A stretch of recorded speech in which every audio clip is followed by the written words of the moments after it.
السميع العليم من الشيطان الرجيم ولنبلونكم بشيء من الخوف والجوع ونقص من الأموال والأنفس والثمرات وبشر الصابرين الذين إذا أصابتهم مصيبة قالوا إنا لله وإنا إليه راجعون أولئك عليهم صلوات من ربهم ورحمة وأولئك هم المهتدون۔ ہر قسم کی تعریفات اللہ مالک الملک کے لیے ہے، جنہوں نے جنات اور انسان کو حقیقی معنوں میں اپنی پوجا، اپنی بندگی اور اپنی عبادت کے لیے بنایا ہے۔ جنات اور انسان کی تخلیق کا حقیقی اور بنیادی مقصد یہی تھا کہ وہ بارگاہ رب العالمین میں آیا کرے، اپنی جبین و نیاز کو مالک کائنات کی بارگاہ میں آ کے جھکایا کرے، اپنے دست سوال کو کبریا کی بارگاہ میں آ کے پھیلایا کرے، اپنی کمر کو حالت رکوع اس کی بارگاہ میں آ کے ہم کیا کریں، اسی کی تکبیر کی صداؤں کو بلند کیا کریں، اسی کی تحلیل کی آوازوں کو اجاگر کیا کریں، اسی کی تسبیح گیت گایا کریں۔ چنانچہ ارشاد ہوا وما خلقت الجن والانس الا لیعبدون، اور میں نے نہیں بنایا جنات اور انسان کو مگر اپنی پوجا، اپنی بندگی، اپنی عبادت کے لیے۔ حمد و ثنا کے بعد عرب حرب انگنت اور بے شمار درود و سلام ہو اس ہستی اقدس و مقدس پر کہ جن کا نام نامی اور اسم گرامی محمد کریم صلی اللہ علیہ وعلی آلہ وصحبہ وبارک وسلم ہے۔ اللہ رب العزت نے امام کائنات علیہ الصلوۃ والتسلیم کو اہل کائنات کی ہدایت اور ان کی رہنمائی کے لیے مبعوث فرمایا، اور آپ کی ذات بابرکات کے ذریعے اہل کائنات کی ہدایت اور ان کی رہنمائی کا خوب بندوبست فرمایا۔ اللہ رب العزت نے کائنات کے امام علیہ الصلوۃ والتسلیم کو چونکہ کائنات کا آخری الہامی اور ناطق وحی قائد بنا کے بھیجا تھا، اس لیے اللہ تبارک و تعالیٰ نے آپ کی ذات بالا صفات میں طرح طرح کی خصوصیات کو بدیعت فرما دیا تھا، اور گوناگو قسم کی صفات کو آپ کی ذات اقدس و مقدس کا حصہ بنا دیا تھا۔ اور ان تمام باتوں سے بڑھ کر یہ کہ میرے آقا کی زندگی میں کوئی صبح ایسی نہیں آئی، کوئی شام اور کوئی رات ایسی نہیں آئی، دکھوں کی کوئی گھڑی اور خوشیوں کا لمحہ ایسا نہیں آیا جب مالک کائنات نے اپنی تائید کو، اپنی نصرت کاملہ کو اور اپنی حمایت لازوال و بے مثال کو حضرت رسول اللہ صلی اللہ علیہ وسلم کے شامل حال نہ فرمایا ہو۔ اور ان تمام باتوں سے بڑھ کر یہ گرج کر اپنی آخری کتاب حمید کو سید العرب والعجم، امام المتقین والابرار، حضرت اشرف الانبیاء والمرسلین، حضرت خاتم النبیین جناب محمد کریم صلی اللہ علیہ وسلم کے قلب اطہر میں نازل فرما دیا تھا۔ حضرات گرامی قدر، اسی کتاب حمید کے ایک انتہائی فصیح و بلیغ عنوان جس کا تعلق سیرت الرسول اور حضرت رسول اللہ صلی اللہ علیہ وسلم کے مشن مبارک کے ساتھ ہے، اس کے حوالے سے اپنی چند گزارشات کو آپ حضرات کے سامنے رکھنے کا سلسلہ جاری و ساری تھا۔ لیکن آپ کو پتہ ہے جب بھی قومی یا بین الاقوامی سطح کے اوپر ایسے حالات اور واقعات رونما ہوتے ہیں جن کے بارے میں انسانوں کے ذہن میں یہ ایک تجسس پیدا ہوتا ہے، امنگ پیدا ہوتی ہے کہ کتاب و سنت کی رہنمائی کو بھی اس حوالے سے حاصل ہونا چاہیے، تو وقتی طور پر ان موضوعات کو موقوف کر کے ہنگامی طور پہ پیدا ہونے والے موضوعات کو میں ہمیشہ آپ کے سامنے رکھتا رہتا ہوں۔ حضرات گرامی قدر، اقوام کی زندگی ہو یا افراد کی زندگی، یہ اونچ اور نیچ سے عبارت ہے۔ کوئی بندہ یہ بات نہیں کہہ سکتا کہ میری زندگی میں فقط نشیب ہی نشیب ہے، کوئی بندہ یہ بھی نہیں کہا میری زندگی میں فقط فراز ہی فراز ہے، کوئی بندہ یہ بھی نہیں کہہ سکتا کہ میں نے غم دیکھا ہی نہیں، کوئی بندہ یہ بھی نہیں کہہ سکتا کہ میری زندگی کے اندر کبھی خوشی آئی ہی نہیں۔ دونوں طرح کے حالات چلتے رہتے ہیں۔ تو اللہ تبارک و تعالیٰ اہل ایمان اور اسلام کو آزماتے ہیں کن کن طریقوں کے ساتھ؟ وَلَنَبْلُوَنَّكُمْ بِشَيْءٍ مِّنَ الْخَوْفِ، خوف کے ذریعے، وَالْجُوعِ اور بھوک کے ذریعے، وَنَقْصٍ مِّنَ الْأَمْوَالِ وَالْأَنفُسِ وَالثَّمَرَاتِ، مالوں کے نقصان کے ذریعے، جانوں کے نقصان کے ذریعے، پھلوں کے نقصان کے ذریعے۔ تو جو صبر کرنے والے ہوتے ہیں وہ ہر چیز کے اتار و چڑھاؤ کو دیکھ کے ایک ہی بات کہتے ہیں اِنَّا لِلَّهِ وَإِنَّا إِلَيْهِ رَاجِعُونَ، بے شک ہم اللہ کے لیے ہیں اور ہم نے اسی کی طرف پلٹ کے جانا ہے۔ ایسے لوگ اللہ کو بڑے پسند ہیں۔ اولئک علیہم صلوات من ربہم ورحمہ واولئک هم المہتدون، اللہ تبارک و تعالیٰ کا ان کے اوپر رحمتیں بھی ہوتی ہیں، درود بھی ہوتا ہے، اور یہی وہ لوگ ہیں جو ہدایت کے اوپر ہیں۔ جو غم کو دیکھ کر مایوس ہو جائے اور خوشی کو دیکھ کر اللہ تبارک و تعالیٰ کی بندگی کو فراموش کر دے، وہ بندہ در حقیقت سیدھے راستے کے اوپر نہیں ہے۔ سیدھے راستے کا تقاضا یہ ہے غم آئے یا خوشی آئے، اللہ کے ساتھ تعلق جو ہے بالکل مضبوط رہنا چاہیے۔ حضرات گرامی قدر، جو خوف کی حالتیں ہیں ان کے اندر جہاں پر کئی مرتبہ ظالم حکمرانوں کا دباؤ ہوتا ہے، کئی مرتبہ باثر لوگوں کی دشمنی پڑ جاتی ہے بندے کے ساتھ، کئی مرتبہ دین کی بنیاد کے اوپر ایسے جتھے کے ساتھ پالا پڑ جاتا ہے جو جتھا نمبرنگ کے لحاظ سے یا وسائل کے لحاظ سے بڑا تگڑا ہوتا ہے، اسی طرح انسانوں کی زندگی کے اندر جو خوف پیدا ہوتا ہے اس کی ایک بہت بڑی وجہ جنگیں بھی ہوتی ہیں۔ جنگوں کے دوران ہر بندے کی نفسیات ایک جیسی نہیں ہوتی، ہر بندے کی ہمت، حوصلہ، مورال بھی ایک جیسا نہیں ہوتا. تو بندے جنگوں کے دوران جب پدل ہو جاتے ہیں، کنفیوز ہو جاتے ہیں، مستقبل کے بارے میں بے یقینی کا شکار ہو جاتے ہیں، اور طرح طرح کے خدشات، کاروبار کے بارے میں، اپنی جان کے بارے میں، اپنے اہل خانہ کی جان کے بارے میں ان کے ذہن کے اندر بڑے بڑے کوشچنز پیدا ہونے شروع ہو جاتے ہیں. پتہ نہیں کیا بنے گا، پتہ نہیں کیا بنے گا. تو حضرات گرامی قدر، اللہ تعالیٰ کے فضل و کرم سے دین ایک کامل انسانوں کے لیے جو ہے اس کے اندر رہنمائی موجود ہے.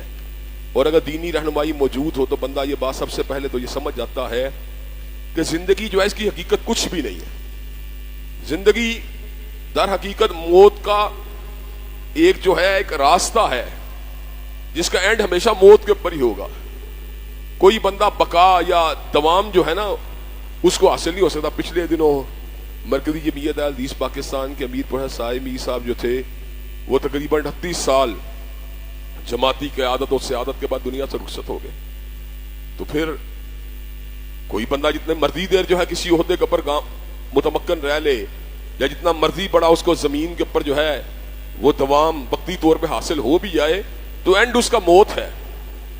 نبی کریم صلی اللہ علیہ وسلم جو کہ کائنات کے سب سے افضل انسان تھے اور اللہ تبارک و تعالیٰ کی جملہ مخلوقات میں سے خیر الخلق کا آپ کو اعزاز حاصل ہے، تو آپ بھی دنیا سے رخصت ہو گئے. تو کسی کہنے والے نے بڑی خوبصورت بات کہی، وفات محمد دلیل علی ان لیس لغیر اللہ بقاء، کہ حضرت رسول اللہ صلی اللہ علیہ وسلم کی وفات اس بات کی دلیل ہے کہ غیر اللہ کو بقا نہیں ہے. جو بھی دنیا میں آیا ہے ایک دن اس کو جانا پڑے گا.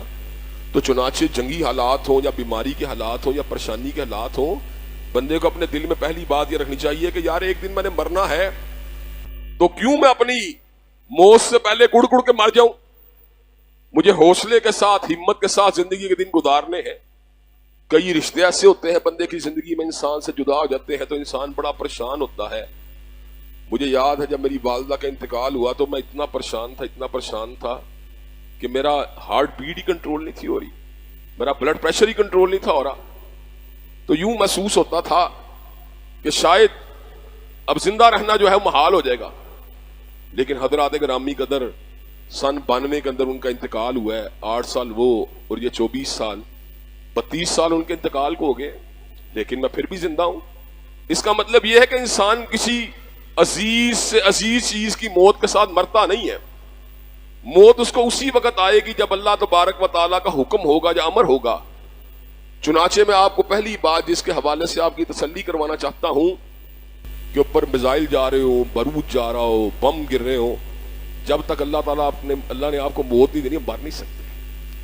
اب زندہ رہیں گے اللہ کے فضل و کرم جب تک اللہ تبارک و تعالیٰ کا امر نہیں ہوگا. اصل فکر کی بات کیا ہے؟ یا ایھا الذین آمنوا اتقوا اللہ حق تقاتہ ولا تموتن الا وانتم مسلمون، کہ موت اس حالت میں آئے کہ ہم مسلمان ہوں. اصل فکر یہ نہیں کہ موت نہیں آنی، اصل فکر کی بات یہ ہے کہ موت ایسی حالت میں آنی چاہیے کہ ہم اللہ تعالیٰ کے تابع دار ہوں. اگر موت ایسی حالت میں آ گئی کہ اللہ کے تابع دار ہو تو پھر موت کیا ہے؟ پھر تو موت جو ہے وہ ایک بقا کا سفر ہے، عروج کا سفر ہے، تر و تازگی کا سفر ہے، اللہ کی رحمتوں کا سفر ہے. عام جنتی جو طبعی موت مرے گا اس کو جنت کے اندر جانے سے پہلے جب قبر میں اس کو اتارا جائے گا، حساب کتاب ہو جائے گا، وہ حساب کتاب میں جب کامیاب ہو جائے گا تو اس کو یہ بات کہی جائے گی دلہن کی نیند سو جائے گا. اور جو خاص اللہ کے راستے میں لڑتے ہوئے مارا گیا، اللہ تعالیٰ پھر اس کو عالم برزخ کے اندر بھی اپنی نعمتوں سے محروم نہیں کریں گے.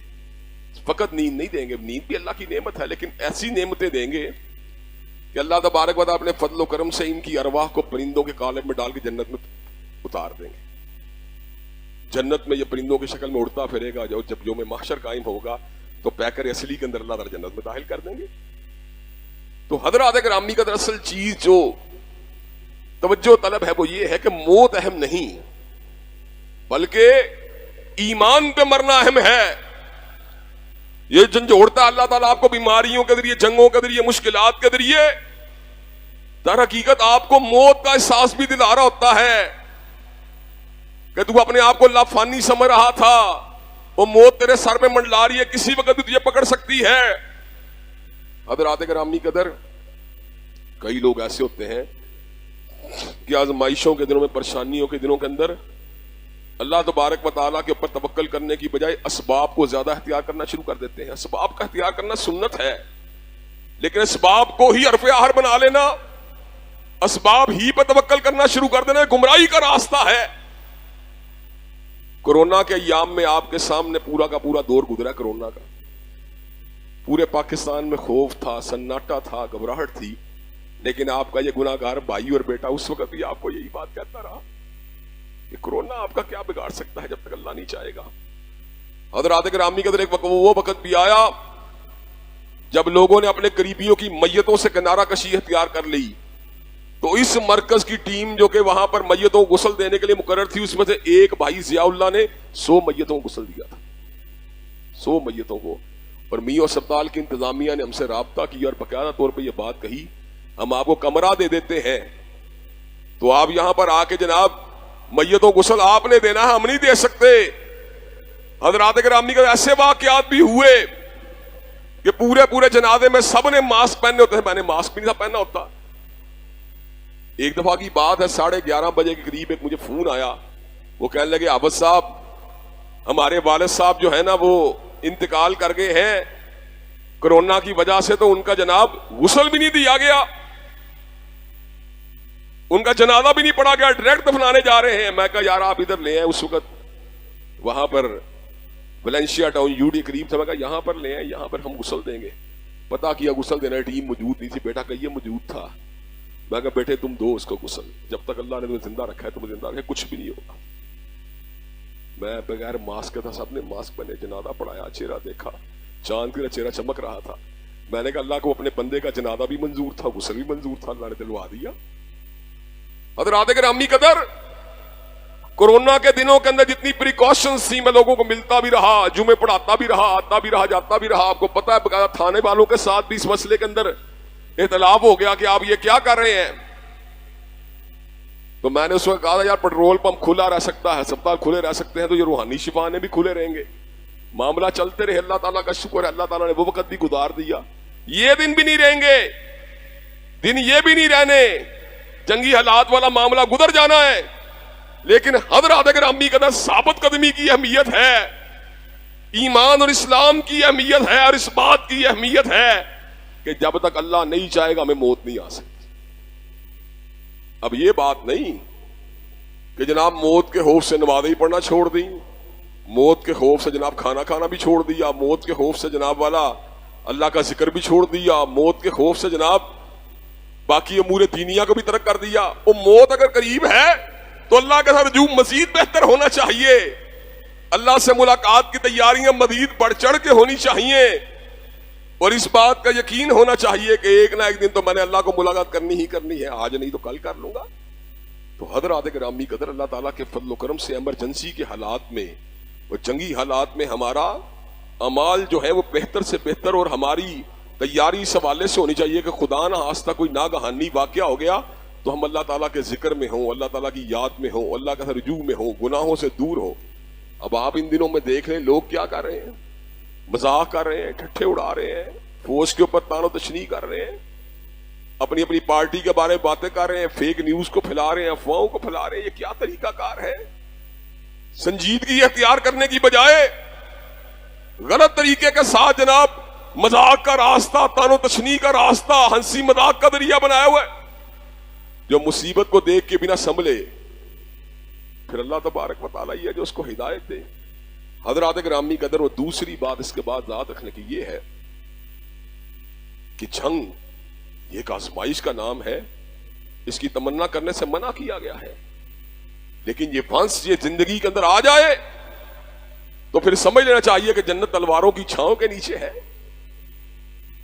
فقط قتال کی یا جہاد کی رغبت نہیں دلائی گئی، بلکہ اللہ تبارک و تعالیٰ نے اس کے بدلے بشارتیں بتلائی ہیں، اور نبی کریم صلی اللہ علیہ وسلم نے خود کئی غزوات میں شرکت کر کے اس بات کو ثابت کیا ہے کہ یہ عمل جو ہے انبیاء کا عمل ہے، اولیاء کا عمل ہے، اتقیاء کا عمل ہے۔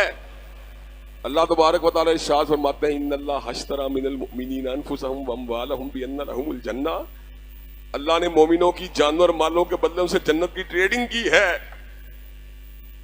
جنت کی ٹریڈنگ کس طرح کی ہے؟ جو قاتلون فی سبیل اللہ ویقتلون ویقتلون، یہ اللہ کے راستے میں قتال کرتے ہیں یا دوسروں پہ غالب آ جاتے ہیں یا خود شہید ہو جاتے ہیں. اور کیا کہا؟ وعدن علیہ حقا فی التوراۃ والانجیل والقرآن ومن اوفی بعہدہ من اللہ. اور یہ اللہ کا سچا وعدہ ہے جو تورات میں بھی آیا تھا، انجیل میں بھی آیا تھا، قرآن میں بھی آیا ہے. ومن اوفی بعہدہ من اللہ. اور اللہ سچا وعدہ کرنے والا کوئی ہو سکتا ہے؟ اللہ سچا وعدہ کرنے والا کوئی نہیں ہو سکتا. چنانچہ جب دشمن آپ کے دروازے کے اوپر دستک دے تو دشمن کا مقابلہ بزدلی کے ساتھ، بے حمیتی کے ساتھ کرنے کی بجائے سینہ تان کے کرنا چاہیے. ایک مرتبہ مدینہ کی سرحدوں پہ شب خون مارا گیا، صحابہ ہڑبڑا کر اٹھے، گھوڑوں پہ سینے کسی، حضرت آقا سرحدوں سے واپس آ رہے تھے. کہا دشمنوں کو بھگایا. حنین کے مارکے میں حوازن کے تیر اندازوں نے تیروں کی بوچھاڑ کر دی. حضرت رسول اللہ صلی اللہ علیہ وسلم اپنی سواری سے نیچے اترے. کان النبی لا کذب انا ابن عبد المطلب. جس طرح اس بات میں کوئی شک نہیں میں عبد المطلب کا پوتا ہوں، جس طرح اس بات میں کوئی شک نہیں عبداللہ کا لہتے جگر ہوں، اسی طرح اس بات میں بھی کوئی شک نہیں رب نے مجھ کو نبی بنا کے بھیجا ہے. سچا نبی ہوں اللہ کا. کیا اللہ کا سچا نبی کبھی اعدائے دین سے گھبرا سکتا ہے؟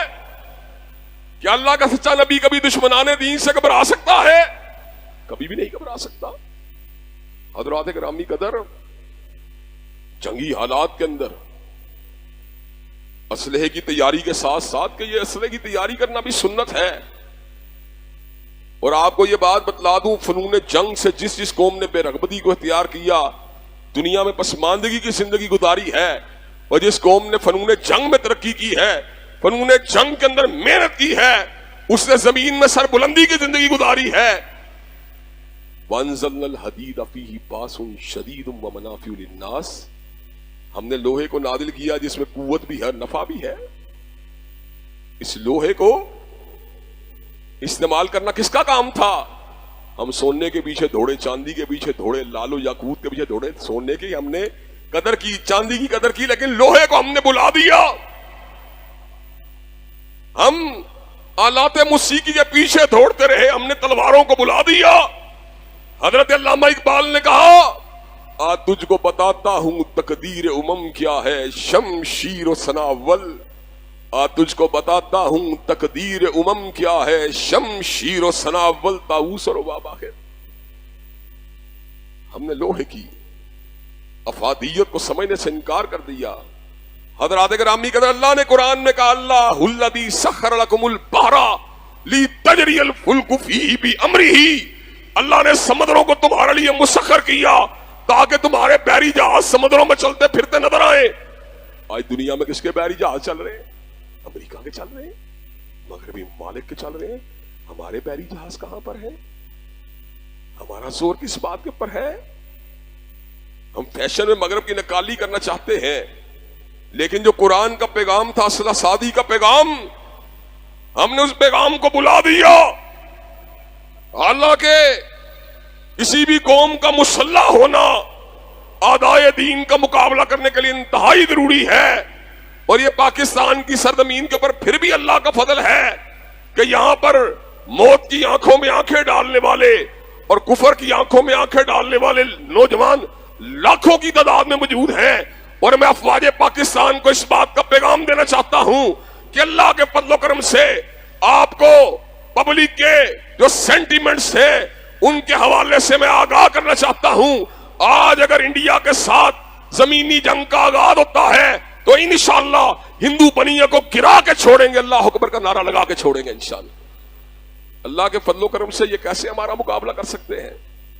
بندر کا پجاری، گائے کا پجاری، بت کا پجاری، ناگ کا پجاری، مجسموں کا پجاری، سورج کا پجاری، چاند کا پجاری، مظاہر فطرت کا پجاری، وہ کس طرح مقابلہ کر سکتا ہے اللہ اکبر کی بات کرنے والے کا؟ حضرات گرامی قدر، دنیا ایک پراپوگنڈے کے ذریعے جذبہ جہاد کو مسلمانوں کے سینوں سے باہر نکالنا چاہتی ہے، دہشت گردگی کا الزام لگا کر، شدت پسندی کا الزام لگا کر. لیکن حقیقت یہ ہے کہ جس قوم کے اندر جذبہ جہاد ہوتا ہے پوری دنیا اس کا مقابلہ کرنے کی جرت نہیں کر سکتی. آج آپ زمینی جنگ کا آغاز اللہ نہ کرے ہو، لیکن آپ دیکھ لیں اگر ہوگا تو انشاءاللہ انڈیا کے ٹکڑے ٹکڑے ہو جائیں گے، اور اللہ کے فضل و کرم سے اللہ کی توحید کا غلغلہ ہر جگہ پہ آپ کو ہوتا ہوا نظر آ جائے گا. حضرات گرامی قدر، یہ ہمارا مقابلہ سچی بات ہے نہیں کر سکتے. یہ تو میں سمجھتا ہوں بین الاقوامی دباؤ کہہ لیں یا مادہ پرستی کہہ لیں یا ایمان کی کمی کہہ لیں یا جذبہ جہاد سے محرومی کہہ لیں یا پراپوگنڈے کی جنگ کہہ لیں یا ڈس انفارمیشن کی جنگ کہہ لیں، جس کی وجہ سے آج ہندوؤں کا دباؤ ہمارے سینوں کے اوپر ڈالا جا رہا ہے. اللہ کی قسم جتنی ان کو زندگی عزیز ہے اتنی ہم کو شہادت عزیز ہے. کیا ہے یار، شہید ہونا معمولی بات ہے؟ صلائے شہید کیا ہے تب وہ تاب جاویدانہ. شہید مرنے کے بعد بھی زندہ ہوتا ہے، شہید مرنے کے بعد بھی نہیں مرتا. میدان جنگ کی شہادتیں تو بڑی اونچی شہادتیں ہوتی ہیں. حضرت علامہ صاحب اسٹیج پہ شہید ہوئے ہیں، ابھی تک ان کے ساتھ محبت کرنے لوگ موجود ہیں. حضرات گرامی قدر، شہید جو ہوتا ہے وہ ہمیشہ لوگوں کے دلوں میں زندہ رہتا ہے. شہید ہمیشہ انسانوں کے اندر روح حریت کو بیدار کرنے کا ذریعہ بنتا رہتا ہے. اس کا ذکر پڑھنے سے انسان میں حوصلہ قوت توانائی پیدا ہوتی ہے. نبینا صحابی جناب میدان احد میں جا رہا ہے، صحابہ کہتے ہیں کہاں جا رہا ہے؟ اس نے کہا میدان احد کے کہا نظر نہیں آتا، کہا جنت کی خوشبو آ رہی ہے، اس کا تعاقب کر رہا ہے. حضرات گرامی قدر، اسلحہ سازی اور مسلح ہونے کے ساتھ ساتھ جو اہم بات ہے وہ کیا ہے؟ اللہ نے قرآن میں پورا کا پورا نقشہ بیان کر دیا. یا ایھا الذین آمنوا اذا لقیتم فئۃ فاثبتوا واذکروا اللہ کثیرا لعلکم تفلحون. اگر تمہارا مقابلہ کسی لشکر سے ہو ثابت قدم ہو جاؤ. واذکروا اللہ کثیرا لعلکم تفلحون، اور کثرت سے اللہ کا ذکر کرو تاکہ تم کامیاب ہو جاؤ. واطیعوا اللہ ورسولہ، اور اللہ کی اطاعت کرو، اس کے رسول کی اطاعت کرو. ولا تنازعوا، اور آپس میں تنازع نہ کرو. ٹھیک ہے تم تحریک انصاف کے ہو، مسلم لیگ کے ہو، پیپل پارٹی کے ہو، یہ تنازع کا وقت نہیں ہے. تنازع نہ کرو. اپنے دفاعی اداروں کے ساتھ مل کر دشمن کے مقابلے میں سینہ سپر ہو جاؤ. اگر تم نے تنازع کیا، ولا تنازعوا فتفشلوا وتذهب ريحكم، اگر تم نے تنازع کیا پس ہمت ہو جاؤ گے، بزدل ہو جاؤ گے. وتذهب ريحكم، تمہاری ہوا اکھڑ جائے گی. اگر تم چاہتے ہو ہوا برقرار رہے تو پھر متحد رہنا ہے. بتان رنگ و بو کو توڑ کے ملت میں گم ہو جا. بتان رنگ و بو کو توڑ کے ملت میں گم ہو جا. نہ تو رانی رہے باقی، نہ ایرانی نہ افغانی. پنجابی، پختون، بلوچی، سندھی، مسلکی اختلافات، لسانی اختلافات، ان سب کو تج کر کے دشمن کے مقابلے پہ سینہ سپر ہو جاؤ. افواج کے سیاسی کردار کو میں بھی نہیں مانتا، آپ کو پتا ہے. میں بھی جمہوریت پسند ہوں، میں بھی عوامی مینڈیٹ کا قائل ہوں، میں بھی افواج کے سیاسی کردار کو نہیں مانتا. ہر دور میں مارشل لاؤں کی بھی مخالفت کی ہے، ڈکٹیٹرشپ کی بھی مخالفت کی ہے. حضرت علامہ شہید نے ایوب کی آمریت کو بھی نہیں ماننا، یحییٰ کی آمریت کو بھی نہیں ماننا، ضیاء الحق کی آمریت کو بھی نہیں ماننا. لیکن جب سرحدوں کے دفاع کی بات ہوگی، انشاءاللہ جہاں فوج پاکستان جہاں پیش قدمی کریں گے انشاءاللہ ہم بھی جانے نشاور کرنے کے لیے تیار ہے کہ نہیں؟ انشاءاللہ اللہ کے فضل کو سے جانے نشاور کرنا، جان تو ایک بار ہی ملی ہے. اگر اللہ کے راستے میں کام آ جائے تو اس سے بڑی شہادت کی کیا بات ہو سکتی ہے؟ ولا تنازعوا فتفشلوا وتذهب ريحكم. ہم نے اس موقع پہ تنازع نہیں کرنا، ہم نے اس موقع پہ باہم دستوں کے نگران نہیں ہونا، ہم نے قوم کے مورال کو ڈاؤن نہیں ہونے دینا، ہم نے پس ہمت نہیں ہونا، ہم نے دل نہیں چھوڑنا. ہم نے انشاءاللہ دشمن کی آنکھوں میں آنکھیں ڈال کے ان کا مقابلہ کرنا ہے، اور یہ بات ثابت کرنی ہے کہ محمد علیہ السلام کو امتی مر تو سکتا ہے مگر غیر اللہ کے آستانے پہ جھکنا گوارا نہیں کر سکتا. حضرات گرامی قدر، مسجد ام القرا کے اوپر حملہ ہوا مریدیہ کے اندر، صبح کے وقت ہزاروں نمازی موجود تھے. مسلمان موت سے نہیں گھبرا سکتا. مسلمان کو پتا ہے شہادت کی موت سے زیادہ کیا میرے لیے کامیابی کا راستہ حضرت ابو مجد ثقفی رضی اللہ تعالیٰ عنہ شراب کی پینے کی وجہ سے زنجیروں میں جکڑے ہوئے تھے، رونے لگے. سعد ابن ابی وقاص رضی اللہ تعالیٰ عنہ کی بیوی نے کہا کون رو رہا ہے؟ کہا ابو مجد رو رہا ہے. کہا کیوں رو رہے ہو؟ کہا ایک مرتبہ مجھے موقع دے دو جانے کا. آج شراب پینے کی وجہ سے میرے پیروں میں ہاتھوں میں زنجیروں پر ڈال دیا گیا، مجھے قید کر دیا گیا ہے. مجھے ایک مرتبہ چھوڑ دیا جائے، زندہ رہا تو خود آ کے زنجیروں کو پہن لوں گا. میدان میں اترا نقاب پہن کر دشمنوں کے کشتے کے پشتے لگا دیے. حضرت سعد ابن ابی وقاص جائزہ لے رہے تھے میدان کا. کہا کہ گھوڑا جو ہے انداز ابو مجد کا گھوڑا تو میرا محسوس ہو رہا ہے. اس سوار نے تو آتا ہی میدان جنگ کے اندر جو ہے دشمنوں کے اوپر ایک روب طاری کر دیا. واپس آگے لگا پتا حقیقت میں گھوڑا بھی ان کا تھا اور لڑنے والا بھی ابو مجد تھا. حضرات گرامی قدر، مسلمان جس وقت ان کے اندر کمزوریاں بھی ہوتی تھی جذبہ جہاد تب بھی کم نہیں ہوتا تھا. اور حضرات اس بات کو بھی بتلانا چاہتا ہوں ان باتوں کے ساتھ ساتھ جو باتیں آپ گوش گدار کی ہیں. جس وقت آپ میدان جنگ میں اتر آتے ہیں دو باتوں کو مزید ذہن میں رکھیے. کم من فیۃ قلیلۃ غلبت فیۃ کثیرۃ باذن اللہ. انڈیا کے ٹینک زیادہ کوئی بات نہیں، انڈیا کے ہوائی جہاز زیادہ کوئی بات نہیں، ڈرون زیادہ کوئی بات نہیں، سب مرین زیادہ کوئی بات نہیں. فرشتے کہاں پہ آنے؟ فرشتے تو انشاءاللہ مسلمانوں کی مدد کے لیے اللہ نے اتارنے ہیں، ان کی مدد کے لیے تو نہیں اتارنے. کم من فیۃ قلیلۃ غلبت فیۃ کثیرۃ باذن اللہ. کتنے ہی گروہ جو تعداد میں تھوڑے تھے اللہ نے ان کو بہتوں پہ غالب کر دیا. اللہ تعالیٰ کی مدد ہوتی ہے، صبر کرنے والوں کے ساتھ ہوتی ہے. اور حضرات ایک اور بات کو بھی ذہن میں رکھنا ہے، جب میدان جنگ کے اندر دشمنوں کے ساتھ مقابلہ کرنے کی نوبت آ جائے تو پھر جو امیر لشکر ہوتا ہے، سپاہ سالار وطن ہوتا ہے یا ملک کا سربراہ ہوتا ہے، اس کی باتوں کے ساتھ اختلاف کی گنجائش نہیں ہوتی، اس پہ تنقید کرنے کی گنجائش نہیں ہوتی.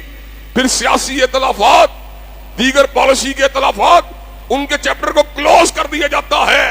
وہ جو بات کہتا ہے اس پہ سر تسلیم کو ہم کر دیا جاتا ہے. حضرات گرامی قدر، جس وقت حضرت طالوت نکلے تھے انہوں نے کیا کہا تھا اپنے ساتھیوں کو؟ ان اللہ مبتلیکم بنہر، اللہ تمہیں دریا کے ذریعے آزمائے گا. تو دریا جب آئے گا کیا کرنا ہے؟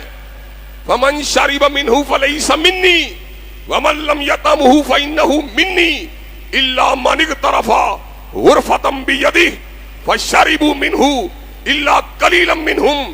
حضرات گرامی کا حضرت طالوت نے کہا جو دریا آ رہا ہے درمیان میں اس سے پانی کو نہیں پینا، جو پانی پیے گا وہ میرا ساتھی نہیں ہے. اور جو ایک چلو پانی پی لے یا پیے ہی نہ وہ میرا ساتھی ہے. اب جب مقابلہ کرنے کے وقت آیا تو کیا ہوا؟ تو ہونا تو یہ چاہیے تھا جسے پانی پیا اس کے طاقت زیادہ ہونی چاہیے تھی، لیکن پانی پینے کا انجام پتا کیا نکلا؟ وَلَمَّا بَرَدُوا لِجَالُوتَ وَجُنُودِهِ. تو کیا ہوا جب جالوت کے لشکر کا سامنا ہوا تو کیا کہنے لگے؟ لا طاقت لنا اليوم بجالوت وجنودی. ہمارے اندر تو اتنی ہمت نہیں کہ ہم جالوت کے لشکر کا مقابلہ کر سکیں. اب وہ گروہ، وہ جتھا جس نے پانی نہیں پیا تھا، ان کے مورال کا عالم پتا کیا تھا؟ قال الذین یظنون انہم ملاقو اللہ کم من فیۃ قلیلۃ غلبت فیۃ کثیرۃ باذن اللہ. جن لوگوں نے پانی نہیں پیا تھا، جنہیں اللہ کی ملاقات کا یقین تھا، جنہوں نے امیر لشکر کی پوری اطاعت کی تھی، انہوں نے اس موقع پہ کہا اور لشکر کے امیر کی اطاعت نہ کر کے پانی پینے والوں، تمہارے اندر تو جالوت کا مقابلہ کرنے کی جرت نہیں ہے. لیکن ہم کیا کہتے ہیں؟ قال الذین یظنون انہم ملاقو اللہ کم من فیۃ قلیلۃ غلبت فیۃ کثیرۃ باذن اللہ. ہمارا اس بات پہ یقین ہے کہ تعداد میں کم بھی ہو اللہ کی مدد کے ساتھ غالب آ جائیں گے.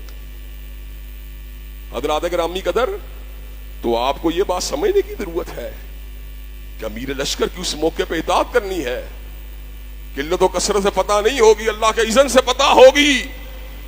ان نکات کو ذہن میں رکھ کر آپ کو اپنی تاریخ کے پر بھی غور کرنے کی ضرورت ہے. ہم وہ ہیں جنہوں نے بدر میں ابو جہل کو گرا دیا، ہم وہ ہیں جنہوں نے خیبر میں مرحب کو گرا دیا، ہم وہ ہیں جنہوں نے تبوک میں شامیوں کو بھگا دیا، ہم وہ ہیں جنہوں نے قادسیہ کے مارکوں میں ایران کو گرا دیا، ہم وہ ہیں جنہوں نے کسریٰ کے آتش کدوں کو بجھا دیا، ہم وہ ہیں جنہوں نے کیسر کی ہیبت کو مٹا دیا، ہم وہ ہیں جنہوں نے سندھ اور ہند کے اندر اللہ اکبر کے نعروں کو لگا دیا۔ ہم اللہ کے فضل و معمولی قوم نہیں ہیں، ہم معمولی ہو گئے ہیں اپنے راستے کو چھوڑ کر، کلام اللہ کو چھوڑ کر، احادیث طیبہ کو چھوڑ کر، لیکن انشاءاللہ ہم نے دوبارہ اپنے آبا کی، اپنے اجداد کی، اپنے اسلاف کی، صحابہ کرام کی اور حضرت رسول اللہ صلی اللہ علیہ وسلم کی سنت کا احیاء دوبارہ کرنا ہے انشاءاللہ۔ تو حضرات گرامی قدر مجھے یہ بات بتلائیے کہ آپ انشاءاللہ انڈیا کا مقابلہ کرنے کے لیے تیار ہیں انشاءاللہ؟ آپ اس کے اندر جو جنگ ہم پہ مسلط کی جا رہی ہے اس کے اندر صبر کرنے کے لیے تیار ہیں انشاءاللہ؟ رجوع اللہ کر کے اپنی موت کی تیاریاں کرنے کے لیے تیار ہیں انشاءاللہ؟ انشاءاللہ یہ بات بھی سن لیجئے، دوبارہ پھر وہی کہوں گا، راضی ہو غزالی ہو، راضی ہو غزالی ہو، عطار ہو رومی ہو، کچھ ہاتھ نہیں آتا بے آہ سحرگاہی۔ راضی ہو غزالی ہو، عطار ہو رومی ہو، کچھ ہاتھ نہیں آتا بے آہ سحرگاہی۔ تہجد کی نماز اور شب زندہ داری اور فجر کی نماز باجماعت، انشاءاللہ ہم نے جس وقت اللہ سے دعائیں مانگنی ہے، جب ہم نے اللہ کے سامنے رجوع کرنا ہے، تو انشاءاللہ پھر ہماری مدد کے لیے اللہ آسمان سے فرشتوں کو بھی اتار دے گا، پھر دشمن ہمارا مقابلہ نہیں کر سکتا۔ اللہ تبارک و تعالی ہمیں اعدائے دین کے مقابلے کے اوپر استقامت نصیب فرمائے اور ہمیں موت کی تیاری کرنے والے لوگوں میں شامل فرمائے۔ وآخر دعوانا الحمدللہ رب العالمین۔ الحمدللہ الحمدللہ نحمدہ ونستعینہ ونستغفرہ ونؤمن بہ ونتوکل علیہ ونعوذ باللہ من شرور انفسنا ومن سیئات اعمالنا، من يهده الله فلا مضل له ومن يضلل فلا هادي له، واشهد ان لا اله الا الله واشهد ان محمدا عبده ورسوله۔ اما بعد فان خير الحديث كتاب الله وخير الهدي هدي محمد صلى الله عليه وسلم، وشر الامور محدثاتها وكل محدثة بدعة وكل بدعة ضلالة وكل ضلالة في النار۔ حضرات گرامی قدر، انسان کی زندگی نشیب و فراز سے عبارت ہے۔ اللہ انسان کو مختلف طریقوں سے آزماتے ہیں، جن میں سے ایک طریقہ خوف بھی ہے، جو کئی مرتبہ بااثر دشمنوں کا ہو سکتا ہے، اعدائے دین کا ہو سکتا ہے، آپ کے شخصی، آپ کے نظریاتی مخالفوں کا ہو سکتا ہے، لیکن اس کے ساتھ ساتھ خوف کی بہت بڑی قسم جنگ ہے۔ جنگ سے ہمیشہ عافیت کو طلب کرنا چاہیے، لیکن اگر ہو جائے تو اعدائے دین کا ڈٹ کے مقابلہ کرنے کا عزم کر لینا چاہیے، اس لیے کہ جنت تلواروں کی چھاؤں کے نیچے ہے۔ حضرات گرامی قدر، حضرت رسول اللہ صلی اللہ علیہ وسلم خود بھی جہاد کیا اور اپنی قوم کے لوگوں کو بھی جہاد کا سبق دیا۔ آپ کی حدیث طیبہ سے یہ بات واضح ہوتی ہے، جب ہم اینا کی تجارت میں مصروف ہو جائیں گے اور کھیتی باڑی کو اپنا طریقہ کار بنا لیں گے اور پھیلوں کی دموں کو پکڑ لیں گے، یعنی ہماری پوری کی پوری ایکٹیویٹی ذمہ داری کے گرد گھومے گی، تو اللہ تعالیٰ ہمارے پہ ذلت کو مسلط کر دے گا۔ اس ذلت سے نکلنے کا ایک ہی راستہ ہوگا کہ ہم اپنے دین کی طرف واپس پلٹائیں۔ وہ دین کیا ہے؟ وہ جہاد فی سبیل اللہ ہے۔ حضرات گرامی قدر، حضرت علامہ نے بجا طور پہ کئی مرتبہ ہمیں احساس دلایا کہ ہم لوگوں کو اللہ تعالیٰ کے راستے میں ہمیشہ لڑنے کے لیے مادہ و تیار رہنا چاہیے۔ اور بڑی خوبصورت بات کسی نے کہی، کس بیم اور رجا کے عالم میں طیبہ، کس بڑی خوبصورت بات کسی نے کہی، ہاتھ میں تلوار ہو اور دل میں ہو خوف خدا۔ یسربی تہذیب کتنی دل نشی اور سادہ ہے۔ صحابہ کرام کے سر تو جھکے ہوتے تھے اللہ کے سامنے، لیکن ہاتھ میں تلوار ہوتی تھی اور ہمیشہ اعدائے دین کا مقابلہ کرنے کے لیے تیار رہتے تھے۔ حضرات گرامی قدر، ہمیں بھی آمادہ و تیار رہنا چاہیے۔ آج دو کام ہیں انشاءاللہ، وہ شہداء جو انڈیا کے ظلم بربریت کا نشانہ بنے ہیں، ان کی غائبانہ نماز جنازہ بھی جمعے کے بعد ادا کی جائے گی، اور علامتی طور پہ 5-7 منٹ کے لیے انشاءاللہ ایک ریلی کا بھی اہتمام مرکز کے بعد جس طرح احتجاج ہوتا ہے اس کا بھی اہتمام کیا جائے گا، جس کا مقصد افواج پاکستان سے اظہار یکجہتی بھی ہے اور انڈیا سے اظہار برات بھی ہے۔ مجھے امید ہے کہ آپ ان دونوں کاموں میں شریک ہوں گے۔ انشاءاللہ آپ ریلی میں شریک ہونے کے تیار ہیں انشاءاللہ۔ ان اللہ یأمر بالعدل والإحسان وإیتاء ذی القربى وینہی عن الفحشاء والمنکر والبغی۔ سبحان ربک رب العزۃ عما یصفون والسلام علی المرسلین والحمد للہ رب العالمین۔